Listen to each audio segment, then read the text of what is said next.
Blessed day po sa inyong lahat. Pero po ako isi-share sa inyo na isang gift ngayon. At itong gift na to ay walang ibang makapagbibigay nito kundi si Lord lang. At para ma-appreciate yung gift na to, meron muna akong babasahin. In Romans 3:10, the word of God said, "As it is written, no one is righteous." So lahat pala tayo dito ay walang righteous. Tayo ay nagkasala. Walang perfect sa mundong to. Walang perfect dito. Walang perfect na tao. Kaya lahat tayo nagkasala. Romans 3:23, the word of God said, "For all have sinned and fall short to the glory of God." Lahat tayo ay nagkasala. For by one man's disobedience, that was Adam, many were made sinners. But also through the one man's obedience, that was Jesus Christ, many were made righteous. Now, alam nating lahat that Jesus Christ died on the cross and risen on the third day. But maraming Christian ngayon na doon lang yung alam nila. Because if you fully understand what Jesus did on the cross 2,000 years ago, then you know that after death, you'll go to heaven. Bakit? This is the gift. In Romans 6:23, "For the wages of sin is death." So ano daw yung kabayaran ng kasalanan? Kamatayan. But the gift of God, wow. Ano daw yung free gift of God? Ano daw yung free gift ni Lord? Is eternal life through Jesus Christ our Lord. Na kung isi-search mo yung gift, ano nga ba yung meaning ng gift? The gift is a thing, isang bagay na willingly given sa isang tao na hindi niya kailangang bayaran yon. So ang regalo daw ang isang bagay na ibinigay mo sa isang tao o sa mahal mo sa buhay at hindi niya yung kailangang bayaran. Bagkus ano yung gagawin niya? Tatanggapin niya lang yon. Now same as us, bigyan tayo ng gift ni Lord and that was salvation through Jesus Christ. Pero maraming Kristyano ngayon na alam nilang namatay si Jesus Christ on the cross and risen on the third day, but they didn't accept the gift. For the wages of sin is death. Ang kabayaran ng kasalanan ay kamatayan. That's why Jesus Christ died 2,000 years ago. Nayaran niya yung kabayaran ng kasalanan.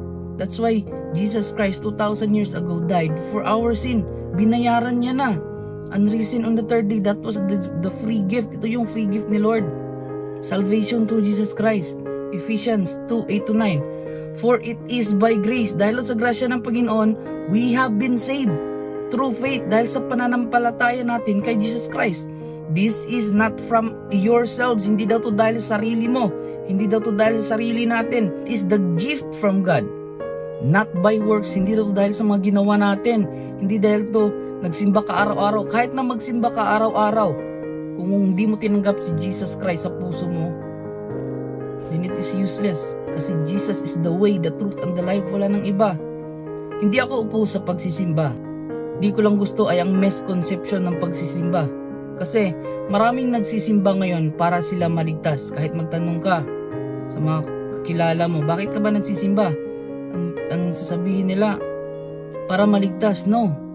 If you accept Jesus Christ as your Lord and Savior and died 2,000 years ago and risen in the third day, dapat nagsimba ka kasi ligtas ka na.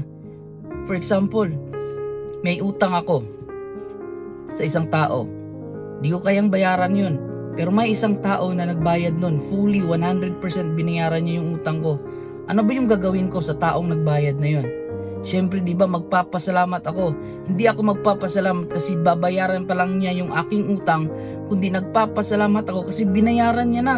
Yan yung ginawa ni Jesus Christ sa cross 2,000 years ago. Binayaran niya yung lahat ng kasalanan natin. And that is a gift from God. You are already saved. Tanggapin mo lang yun sa sarili mo. Alam ko mahirap tanggapin yan, but that was the truth. This is the gift of God, salvation, for it is by grace. Dahil sa grasya ng Panginoon, we have been saved through faith. And this is not from yourselves. Hindi daw to dahil sa sarili natin. But ano daw? It is a gift from God. Regalo to ng Panginoon. Not by works. Hindi dahil sa ginawa mong kabutihan. Hindi dahil sa mabuti ka. Hindi dahil sa nagsimba ka araw-araw. Kundi, it is a gift from God. Not by works. Para ano daw? So that no one can boast, para walang makapagmayabang. Kasi kung kaya rin naman palang iligtas natin yung sarili natin sa pagsisimba araw-araw, then ask yourself, bakit nagpakamatay pa si Jesus Christ on the cross? kung kaya rin pala nating iligtas ang sarili natin sa pagsimba araw-araw. No, dahil hindi natin nga kayang gawin ito sa sarili natin, dahil hindi natin kayang iligtas ang sarili natin, that's why God, who loved us so much, give His only begotten Son in John 3:16.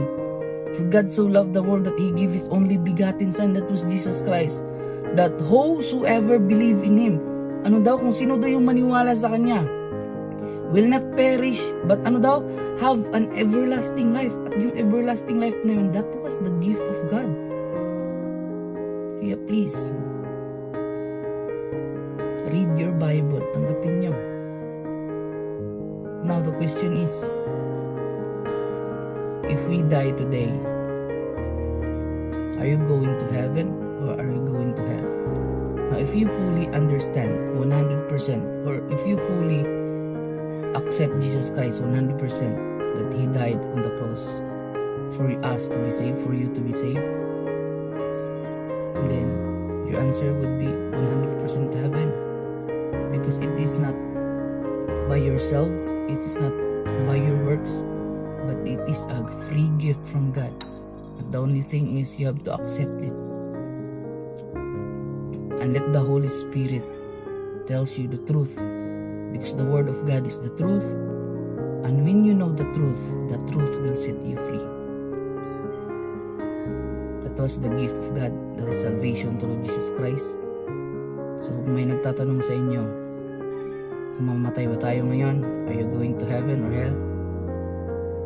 I hope you find the true answer, 100% heaven, because you fully trust Jesus Christ died on the cross, not because of our works, not because of ourselves, but because it is a free gift from God.